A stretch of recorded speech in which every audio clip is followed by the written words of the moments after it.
చేగురు స్కంద కొంతమూరులో షణ్ముఖపీఠం సుబ్బారాయ షష్ఠి పర్వదిన సందర్భంగా దేశంలో ఎక్కడా లేని విధంగా అంటే సుబ్రహ్మణ్య స్వామి షష్ఠి రోజున అభిషేకానికి వచ్చే వాళ్ళందరూ కూడా పూర్తిగా సాంప్రదాయ దుస్తుల్లో ఉంటే మాత్రమే గర్భాలయంలోకి పంపడం జరుగుతుంది. స్వామివారికి గర్భాలయంలోకి వెళ్ళి అభిషేకం చేసుకునేటువంటి మహద్భాగ్యాన్ని ఆ స్వామివారు మనందరికీ కూడా కల్పించడం ఎంతో ఆనందదాయకం.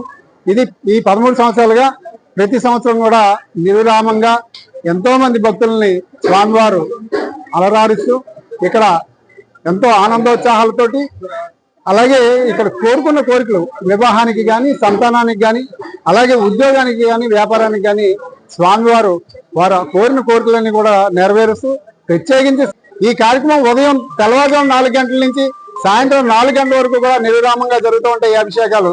కావున అందరూ కూడా విచ్చేసి స్వామివారి అనుగ్రహం పొందాలి.